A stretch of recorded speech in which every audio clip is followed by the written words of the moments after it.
기도합시다. 조용한 기도 들으시면서 수요 예배를 시작하겠습니다.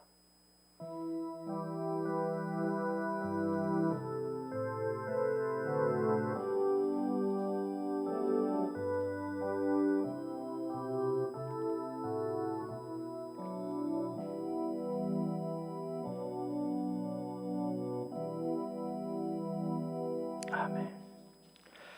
찬송가 545장입니다.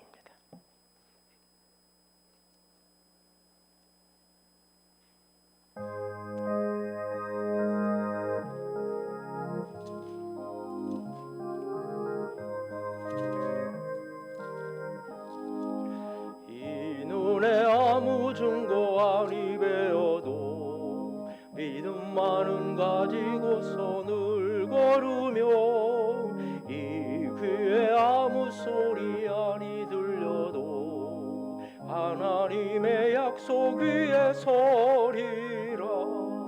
걸어가세 믿음 위에 서서 나가세 의심 버리고 걸어가세 믿음 위에 서서 눈과 귀에 아무 증거 없어도 이 눈에 보기에는 어떠하든지 이미 얻은 증거대로 늘 믿으며 이 맘에 의심 없이 살아갈 때에 우리 소원 주 안에서 이루리. 걸어가세 믿음 위에 서서 나가세 의심 버리고 걸어가세 믿음 위에 서서 눈과 귀에 아무 증거 없어도 주님의 거룩함을 두고 맹세함. 주 하나님 아버지는 참 미쁘다. 그 귀한 모든 약속 믿는 자에게 능치 못할 무슨 일이 있을까. 걸어가세 믿음 위에 서서 나가세 의심 버리고 걸어가세 믿음 위에 서서 눈과 귀에 아무 증거 없어도. 아멘. 오늘 우리에게 주신 하나님의 말씀은 마태복음 16장입니다. 마태복음 16장 1절부터 20절 말씀까지.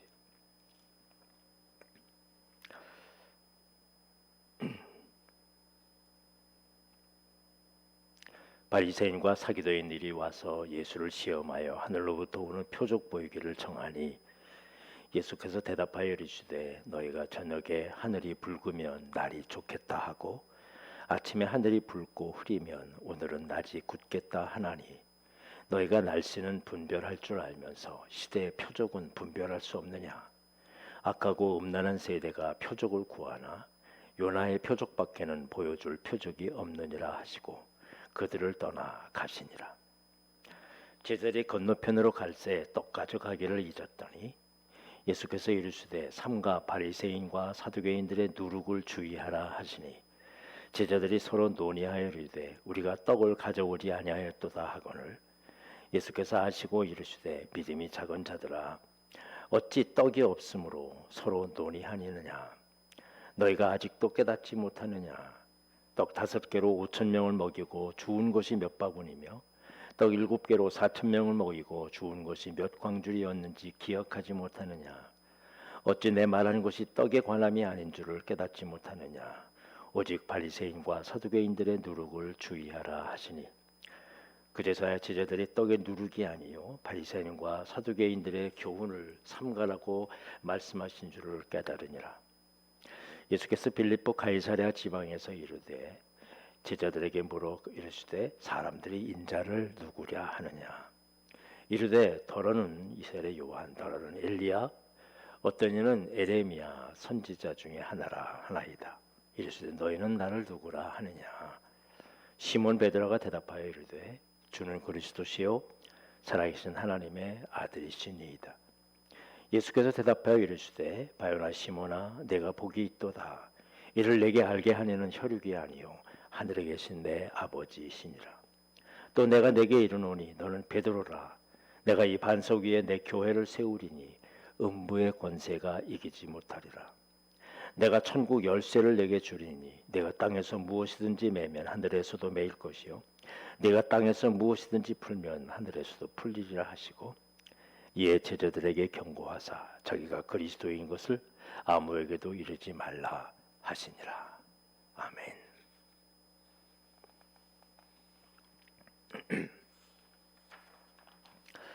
예수님께서 많은 말씀들 중에서 특별히 빌립보 가이사라를 지나면서 가르쳐주신 내용이 오늘 13절서부터 기록되어 있습니다.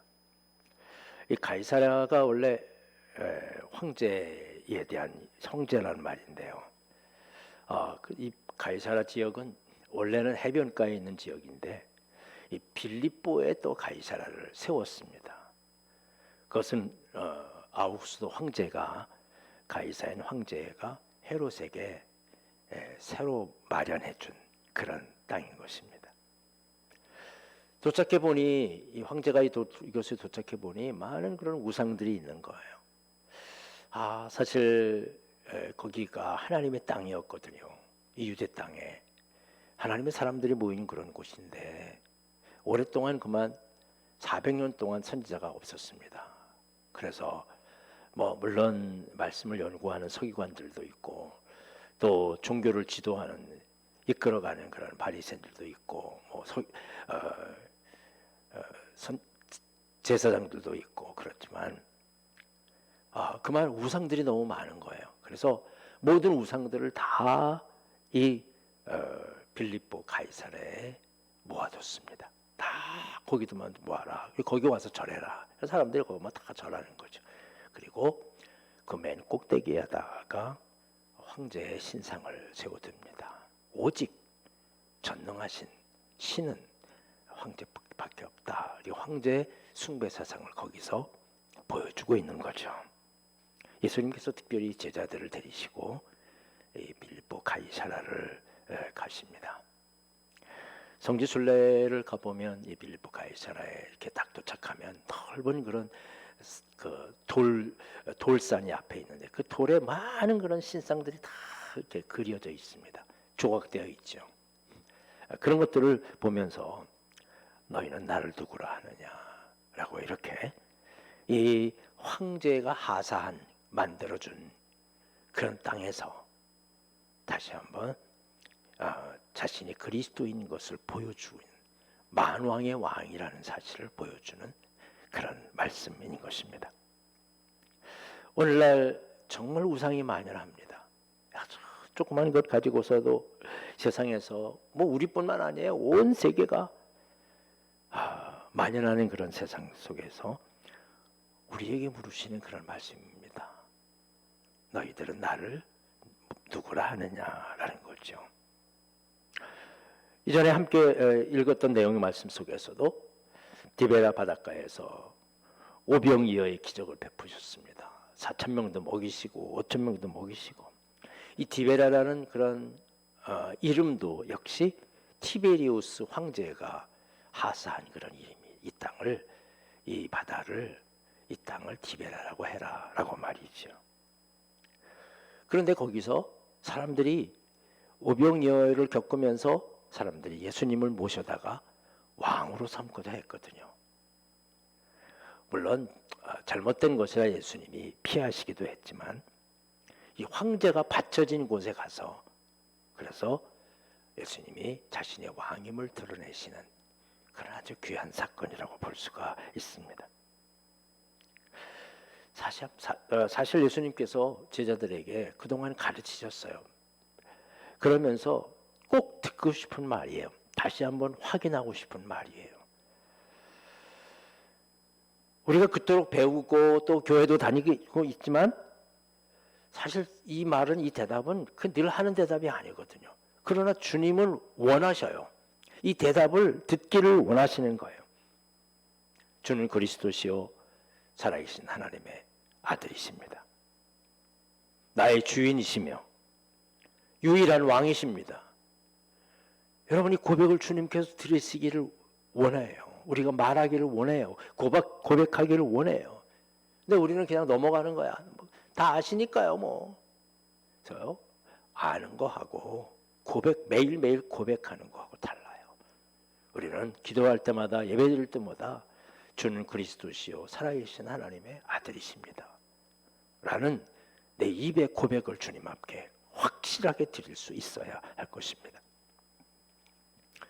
제자들은 이 말씀을 듣고 어떤 사람은 세례 요한이 살아난 겁니다. 또 엘리야가 다시 온 것 같습니다. 예레미야입니다 라고 선지자 중에 하나라고 그렇게 압니다. 즉 예수님을 선지자 중에 하나로 안다는 거였죠. 그러면 너희는 나를 누구라 하느냐. 당시에 선지자가 이 땅을 구원하러 올 것이다 라는 그런 예언 때문에 많은 사람들이 기다립니다. 우리가 잘 알지 못하지만 지금도 유대인들은 선지자를 기다립니다.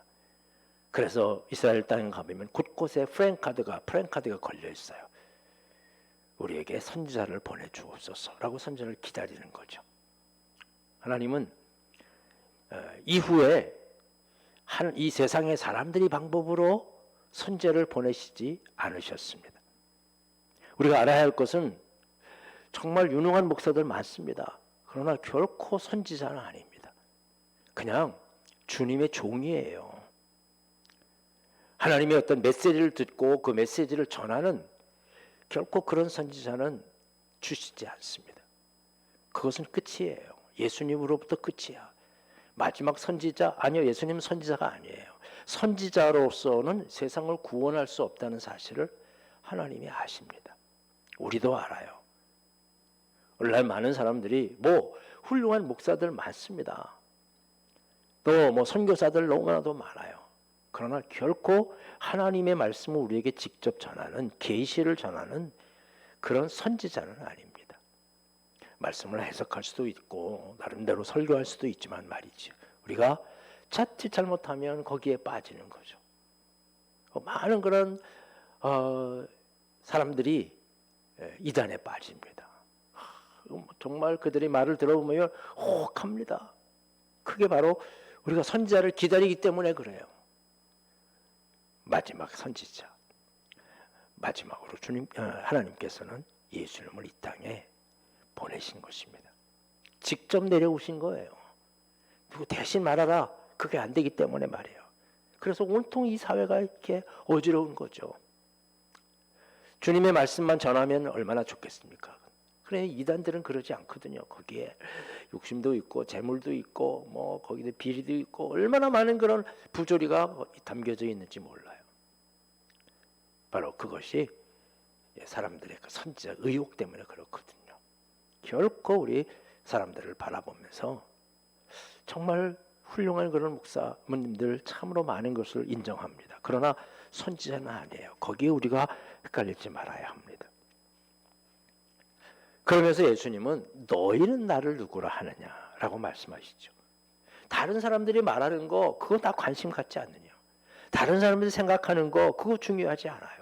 오직 나에게 물으시는 거예요. 오직 여러분 자신에게 물으시는 거예요. 예수님께서 너는 나를 누구라 하느냐, 그 고백을 듣기를 원하시는 거죠. 주님이 듣고 싶은 거예요. 아마 다른 사람이 쭈삣쭈삣하고 말하지 못했을 때 베드로는 이야기합니다. 주는 그리스도십니다. 그리스도라는 말은 주님이시라는 뜻이거든요. 주님.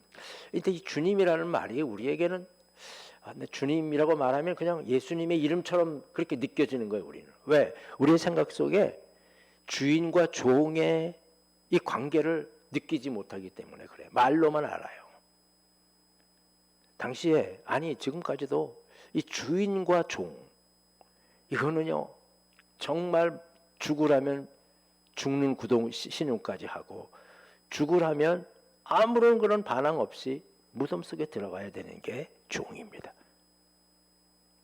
무조건 따라야 되는 거예요. 우리는 뭐 주님의 종이다, 나 주님이라고 수없이 얘기하고 있으면서도 말만이죠. 그건 주님이 나의 주인이다, 그리고 나는 주의 종이다, 결코 그렇지 않아요. 우리는 그냥 거의 대등해. 그건 그리스도가 아닙니다. 주는 그리스도시요 살아계신 하나님의 아들이십니다.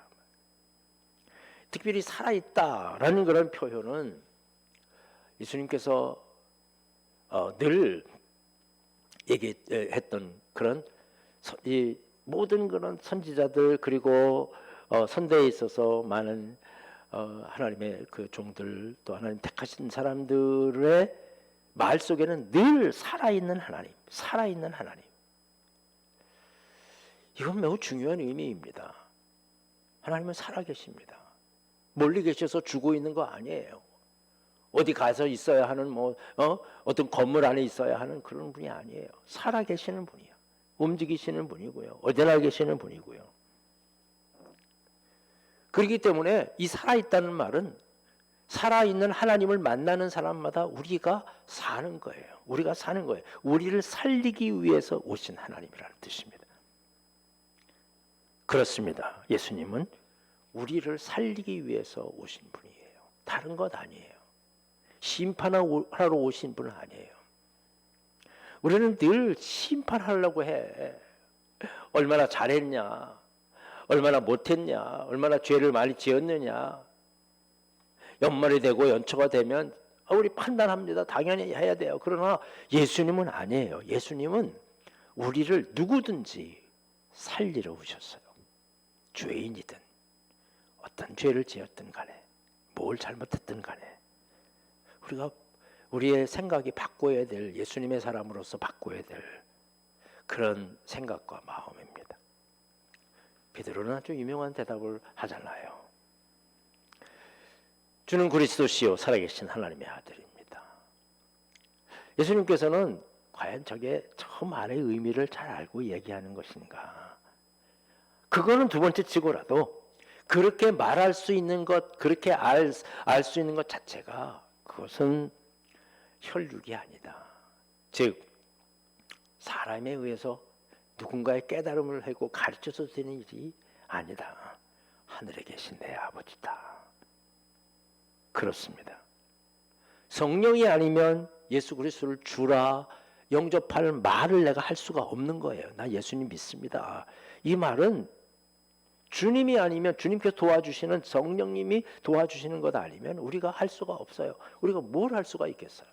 주님이 뭔지도 모르고 예수님이 어떤 분인지도 알지도 못하면서 우리는 그저 주님, 그저 나를 구원해 주시겠다는 말만 듣고 주님을 믿는다고 말하잖아요. 그런데도 불구하고 이 말하는 것 자체가 하나님이 가르쳐 주신 것이다 라고, 이것을 나의 영역이 아닌 하나님의 영역으로 그렇게 가르칩니다. 이 말은 뭐냐면 내가 마음대로 바꿀 수 없다는 거예요. 내가 이렇게 고백했는데 그건 마음대로 바꾸는 게 아니에요. 그건 하나님께서 하시는 일이야. 내가 할 수 있는 일이라면 내 손 뒤집듯이 바꿀 수 있어요. 그러나 하나님이 하신 일이기 때문에 하나님 믿고 따라가라라는 것입니다. 신앙생활은 하나님의 영역이에요. 물론 이게 같이 이렇게 섞여 있는, 우리도 하는 일이고 하나님도 하시는 일이지만 이게 그렇습니다. 모든 그런 생활에 주님의 영역이 내 안에 들어오고 나도 주님의 영역에 들어가고 또 이 세상 속에서 살고 잊어버리다 살다가 또 주님의 영역 안에 들어오고, 이게 바로 신앙생활의 모습인 것입니다. 그래서 이 하나님이 알게 하셨다라는 게 원어의 뜻은 뭐냐면 눈을 덮고 있는 그런 비늘이죠. 이 비늘 같은 것들을 벗겨주셨다는 거죠. 이렇게 흐릿하게 볼 수밖에 없는 것들을 알게 하셨다는 것입니다. 그것은 누가 할 수 있는 일이야? 내가 뜯어낼 수 있는 일이 아니라 하나님만이 하시는 거예요. 여러분, 말씀을 깨닫는 것은 세상에서 살아가고 있는 이런 비누를 벗겨주셔야 되는 거예요. 감사하는 것은 우리가 말씀을 들으면 아멘, 하고 깨닫잖아요. 그게 하나님이 하시는 일이야. 내 지혜로 내 지식으로 되는 일이 아니에요. 공부를 얼마나 해야 되는 것도 아니고요. 얼마만큼 오랫동안 신앙생활 해야 되는 것도 아니에요. 깨달아지는 거거든요. 하나님께서. 여러분 찬양하고 기도하고 말씀 읽고 묵상할 때 예배 드릴 때마다 성령의 도우심을 먼저 구하십시오. 하나님 나를 도와주셔서 말씀을 깨닫게 하시고 이 속에 은혜가 있게 하여 주시옵소서. 그게 우리의 간구잖아요.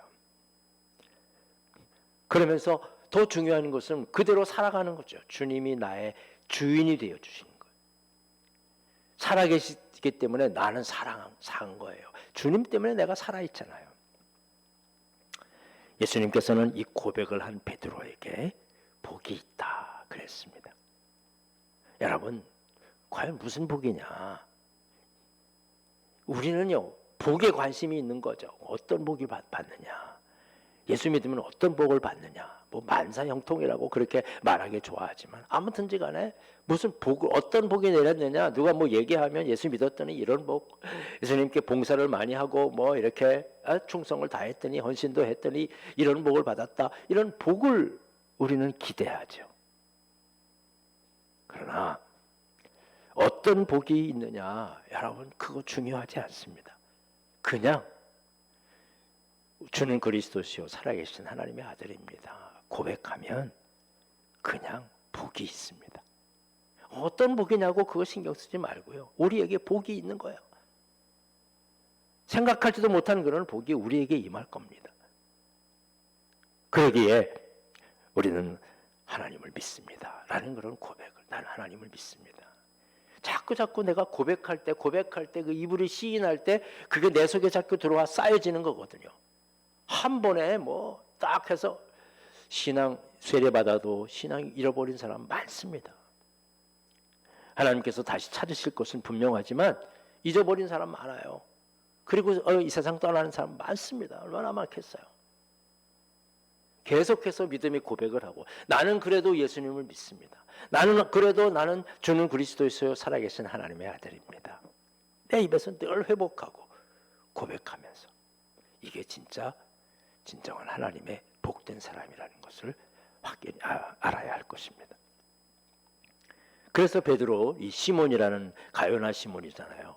바요나 시몬, 이 시몬의 이름 위에 베드로라는 반석이라는 이름을 주셨습니다. 즉 베드로가 베드로로 있어요. 반석이라는 이 믿음, 이 고백 위에 있다면 결코 흔들리지 않을 거다라고 말씀하시는 거죠. 그리고 주님께서 이 반석 위에 내 교회를 세우겠다. 가톨릭에서는 이것을 베드로의 반석이라고, 그래서 교황이 베드로의 후손이라고 이렇게 쭉 내려오면서, 그래서 예수님의 그 본연의 진리가 거기에 있다고만 얘기하지만요. 사실은 하나님의 말씀을, 이 성경 말씀을 이 원어로 이렇게 풀어보면, 저도 뭐 원어에 깊지 않지만 번역한 그런 과정들을 이렇게 들어보면 이거는 베드로라는 개인에게가 아니라 믿음의 고백이, 이 믿음의 고백이에요. 그게 성경 이 언어학상 분명하게 드러나 있어요. 사람에게 아니라 베드로라는 그런 말, 그 말에게 아니라 바로 이 믿음의 고백이라는 거예요. 그래서 우리나라의 말은 이렇게 남자와 여자가 있으면 이 성에 대한 차별이 없거든요. 참 우리나라 말은 이 모든 그런 말에 있어서, 근데 외국어는 모두가 다 성 중에 남자라는 성이 있고 여자의 성이 있어요. 그래서 여기 반석이라는 그런 베드로라는 말은 남성 명사예요. 남성 명사. 이 반석이라는 말이요. 그런데 여기 이 반석 위에 내 교회를 세우겠다라는 이 반석이라는 말은 여성 명사를 또 거기다가 썼어요. 우리가 해석하는 건 참 어려운데요. 그러니까 다른 거예요.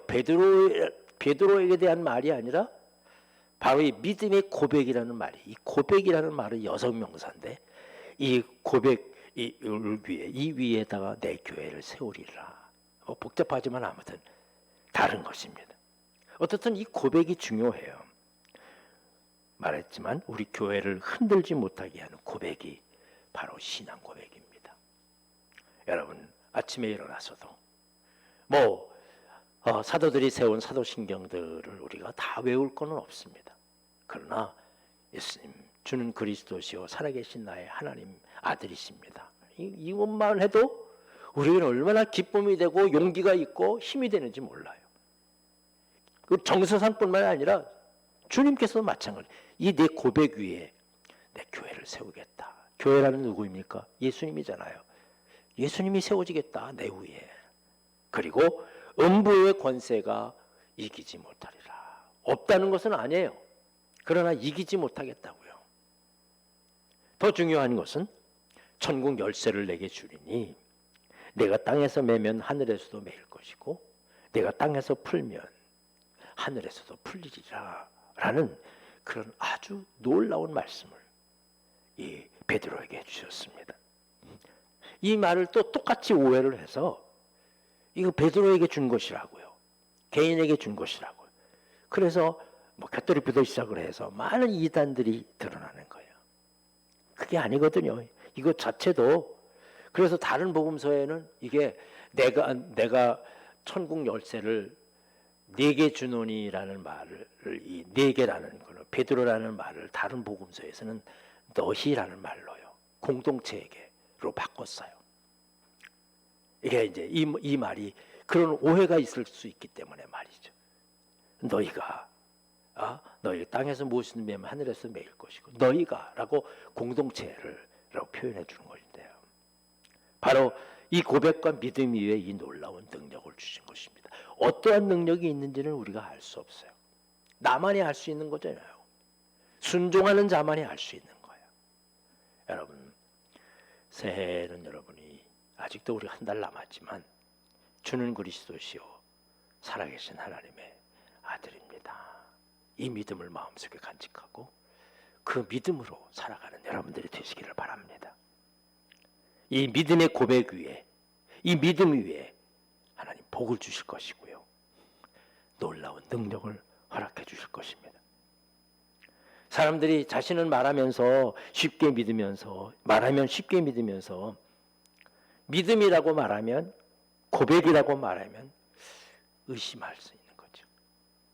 여러분, 예수님의 말씀을 기억하고 다시 한번 믿음의 고백 위에 흔들리지 않는 믿음의 삶을 새로운 한 해에 시작하게 하시옵소서. 기도하고 말씀을 기억하고 감사하면서 다시 한번 믿음을 확고히 하는 여러분들이 되시기를 주님의 이름으로 간절히 축원합니다.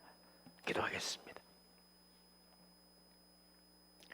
주는 그리스도시요 살아계신 하나님의 아들이십니다.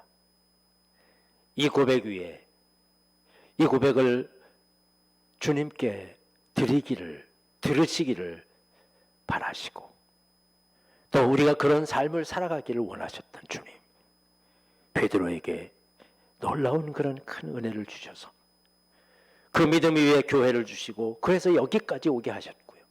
그 믿음 위에 이 세상을 향해서 기도의 권세를 주시고 지금도 기도하게 해주셨습니다. 주님 감사합니다. 그 믿음의 전통을 이어받은 우리가 함께 이 믿음의 고백 위에 우리의 공동체를 이루어가게 하시고 그리고 기도하는 것마다 응답하시고 함께 하시는 주님의 은혜를 우리는 믿습니다. 다시 한번 아침에 일어날 때마다 고백하게 하시고 어디서든지 늘 하나님 앞에 예수 그리스도는 나의 주인이십니다. 고백하고 그대로 살아가는 우리 모두가 되게 하여 주시옵소서. 그래서 우리로 하여금 음부의 권세를 이기게 하시고 이 믿음의 고백으로 말미암아 하나님 앞에 나의 신앙을 지켜나가게 하시고 특별히 기도하는 것마다 응답되는 축복의 역사가 늘 이 믿음 가운데 있게 하여 주시옵소서. 예수님의 이름으로 기도하옵나이다. 아멘. 하늘에 계신 우리 아버지여, 이름이 거룩히 여김을 받으시오며 나라의 마옵시며 뜻이 하늘에서 이룬 것 같이 땅에서도 이루어지리이다. 오늘날 우리 일용할 양식을 주옵시고 우리가 우리에게 죄지은 자를 사하여 준 것 같이 우리의 죄를 사하여 주옵시고 우리를 시험에 들게 하지 마옵시며 다만 악에서 구하옵소서. 되게 나라와 권세와 영광이 아버지께 영원히 있사옵나이다. 아멘.